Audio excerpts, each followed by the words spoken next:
Estamos comunicados con Mercedes Cabezas, secretaria general adjunta de ATE Nacional, y te decimos muy buenas tardes, Mercedes, ¿cómo estás?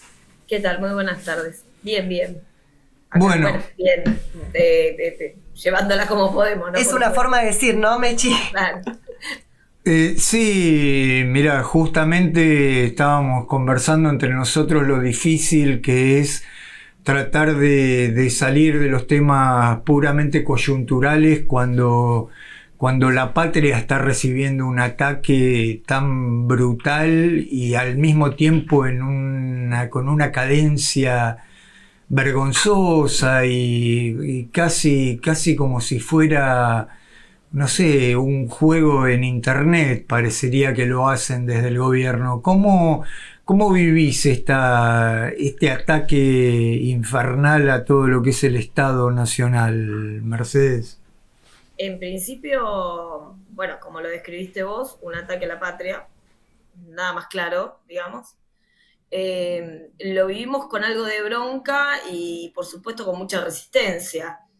De hecho, venimos de las puertas del INTA, un organismo de los que menciona el último decreto, pero que además planifican, obviamente, entrar en una destrucción muy compleja, digamos. Eh, de la mano de esa destrucción de los sectores del Estado, de los organismos del Estado, la destrucción de la política pública. Fundamentalmente en las áreas que promocionan la posibilidad de democratizar la producción, en este caso la producción agrícola, pero fundamentalmente el INTA, agricultura familiar, cualquiera de los espacios científicos tecnológicos que ponen su mirada en la posibilidad de un desarrollo económico y de producción de la Argentina que permita construir su soberanía. El mundo del trabajo está cambiando. En términos concretos, ese cambio tiene mucho que ver con lo que llamamos la cuarta revolución industrial, que tiene que ver con la posibilidad de que los espacios tecnológicos copen un poco la parada. Y ese mundo del trabajo puede cambiar con una Argentina desarrollada y soberana, o puede cambiar con una Argentina que se vuelque a la dependencia, que es lo que planea Javier Milei. Nosotros y nosotras decimos que más allá de los despidos, más allá de las familias que quedan sin trabajo en términos concretos, detrás de cada desaparición... La perdimos. El audio. Perdón, creo que se Ahí el audio.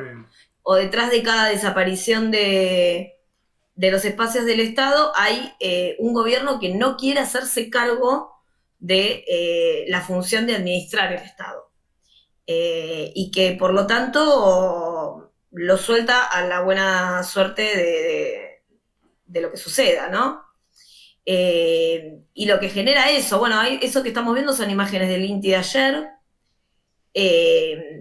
De paso aprovecho para repudiar no solamente las 4 detenciones, 2 hasta muy altas horas de la noche y otras 2 liberadas más prontamente, pero fundamentalmente los dispositivos policiales desmedidos que se fusionan con el despotismo de un gobierno que intenta gobernar por decreto o reprimir la protesta social, digamos.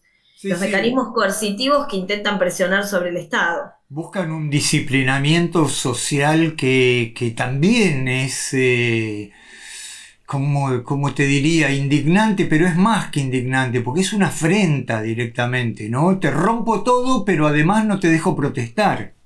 Pero además es permanente y en todos los órdenes, porque en cada movilización nacional o paro nacional que se generó desde las 3 centrales sindicales,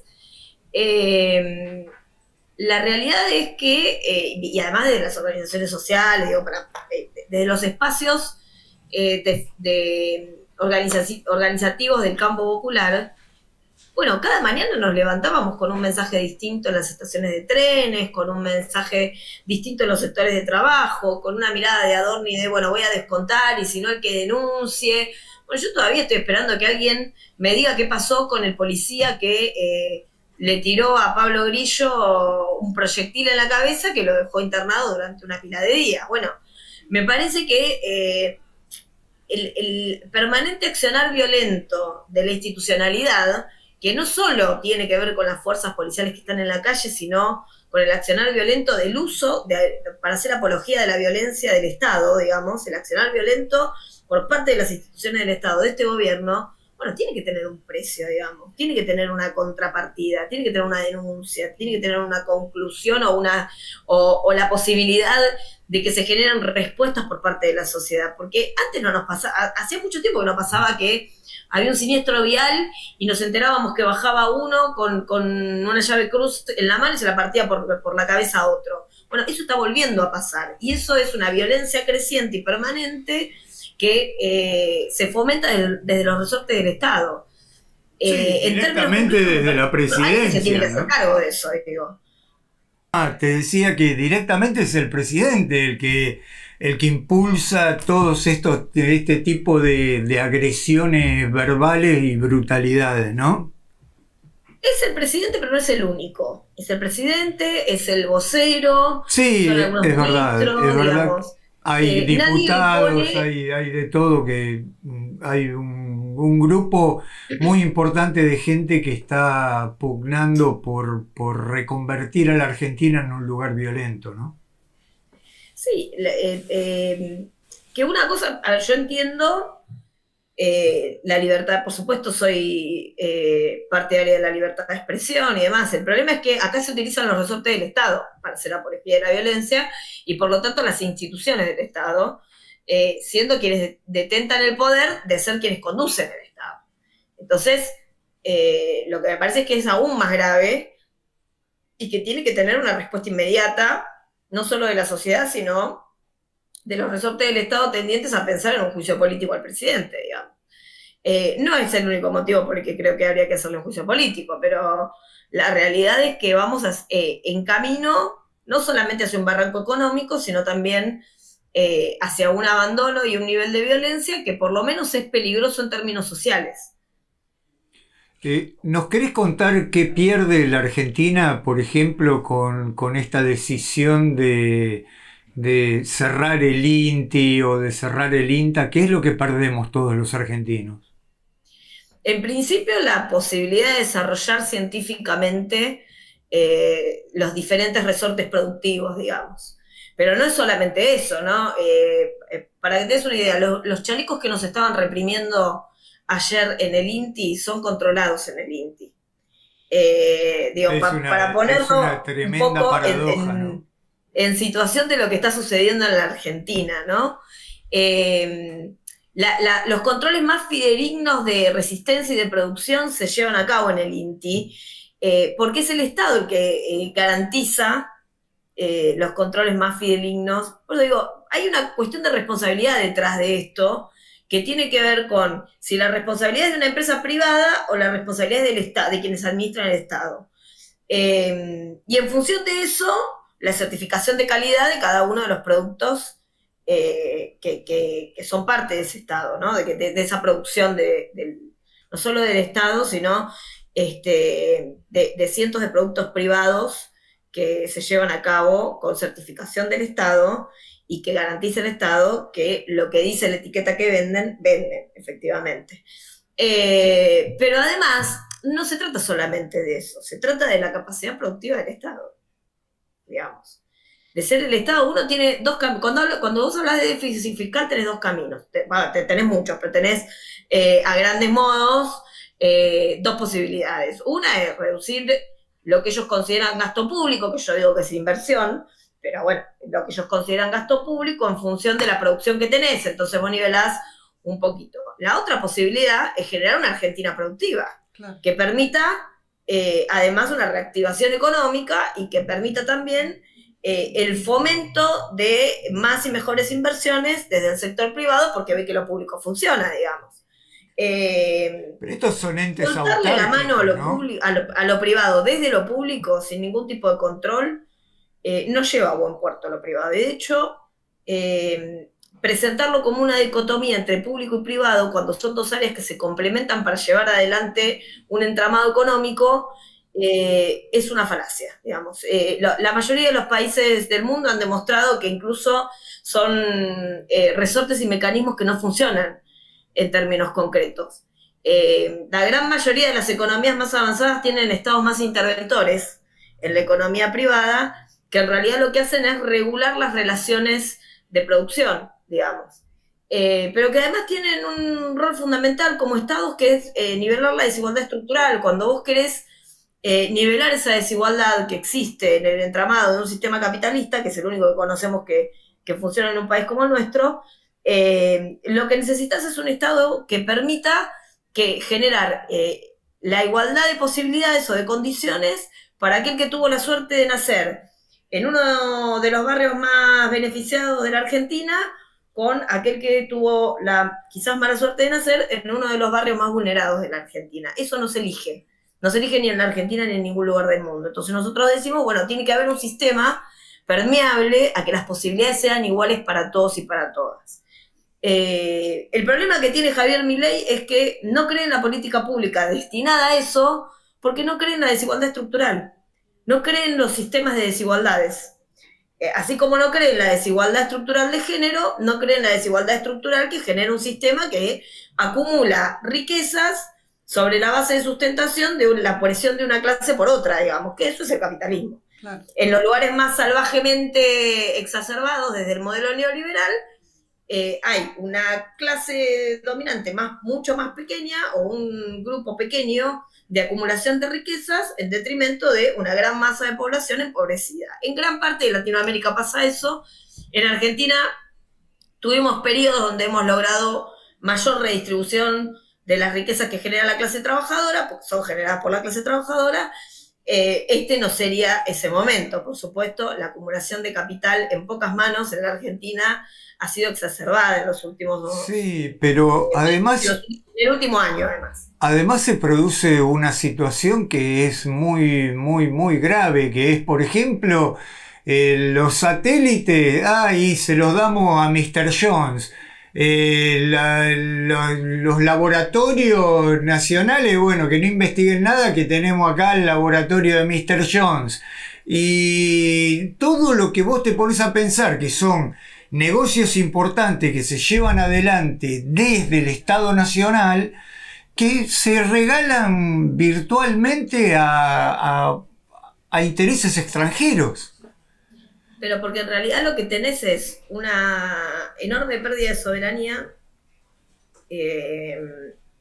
la posibilidad de constituirnos nuevamente como colonia política, si se quiere, que ven algunas transnacionales ante un gobierno que yo por lo menos pienso que no generó su plan en la Argentina, entonces es muy difícil que favorezca a la patria. Una clase trabajadora profundamente empobrecida, pero con funcionarios que nunca fueron parte de la clase trabajadora. Pero además es la teoría de la dependencia, digamos, es la posibilidad nuevamente de deshacerse de las responsabilidades como proyecto de país, como proyecto de nación y como país soberano, digamos, como patria soberana, para poder desligarlo en la posibilidad de convertirnos en una colonia de las transnacionales, porque ni siquiera es de un país en particular, de las transnacionales, de distintos esquemas de endeudamiento que permeabilicen que las decisiones las tome otro. Por ejemplo, el Fondo Monetario Internacional, un organismo multilateral de crédito que conocemos muy bien y que, por supuesto, cuando tiene injerencia en los países, nosotros somos su principal deudor actualmente, cuando tiene injerencia en los países, lo que hace es debilitar los resortes del Estado para debilitar las decisiones políticas. Digamos, lo que termina sucediendo es que el resorte del Estado se debilita porque lo que se trata de debilitar es la capacidad de dar respuesta a los problemas permanentes que tienen las naciones. Eso es pérdida de soberanía. Totalmente, Mechi. Y en este sentido es muy importante la resistencia que se está llevando adelante desde ATE Nacional en todos lados, no solo en la ciudad de Buenos Aires. Vemos una movilización permanente en defensa de nuestra soberanía.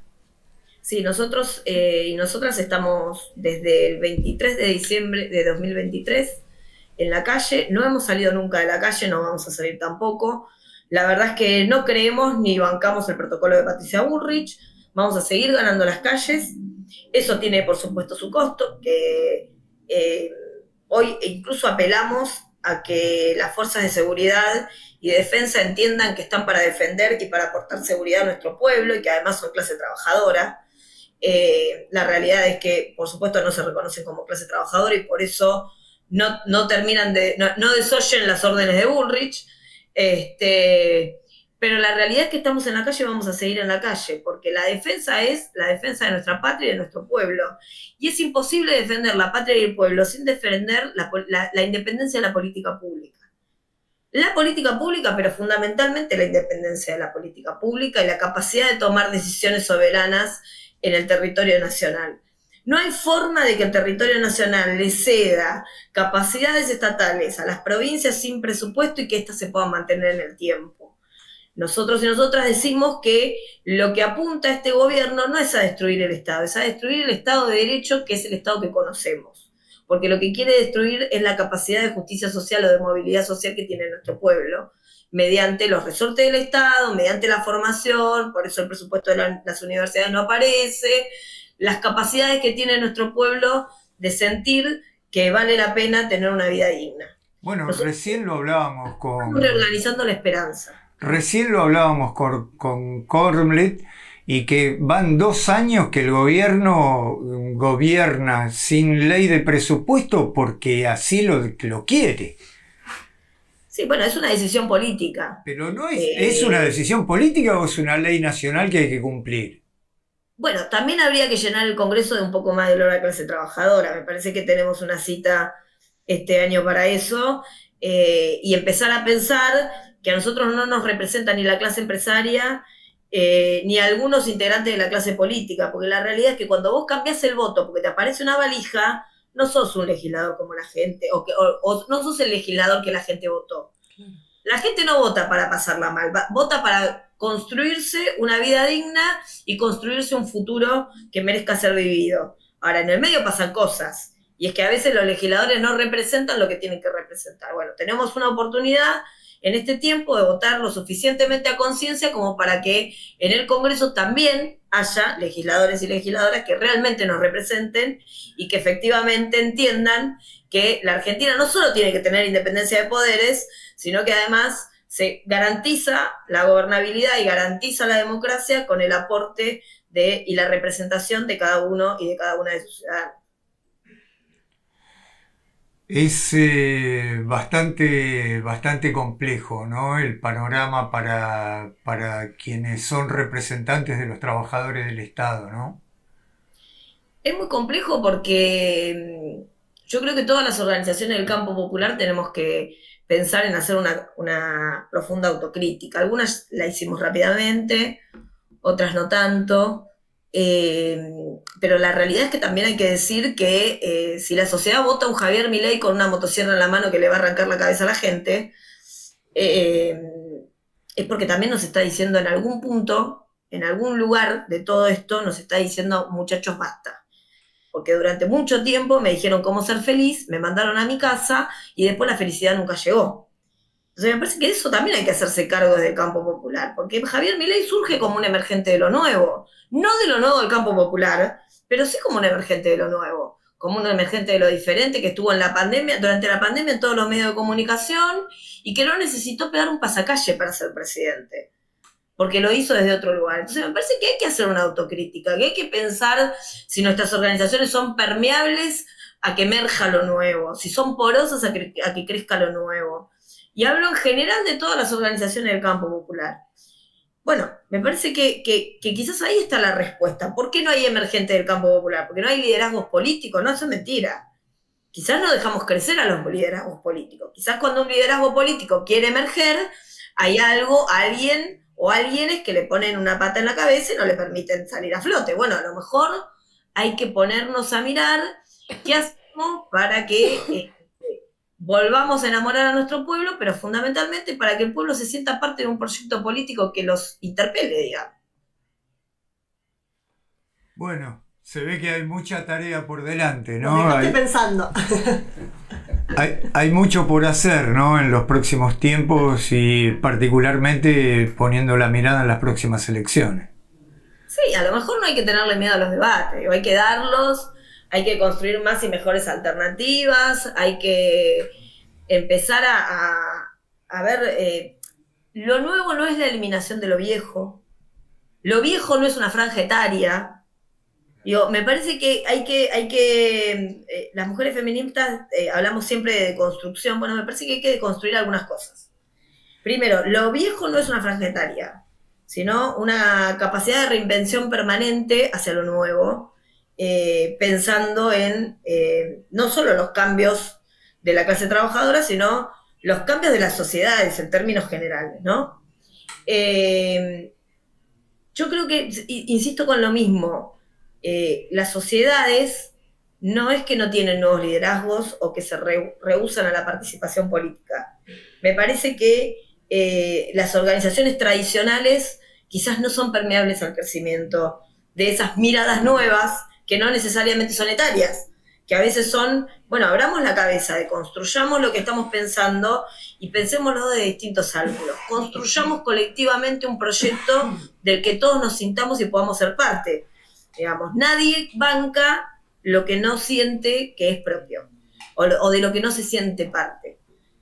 Nadie apoya un proyecto político del cual no es parte, digamos. Parte desde cualquier lugar, a veces desde el liderazgo y a veces desde la construcción política. Me parece que llegó el tiempo de dejar los individualismos y empezar a pensar más colectivamente. Sí, también pensaba que Javier Milei puede ser como una estética de lo nuevo con un atraso muy importante respecto a las decisiones políticas, ¿no?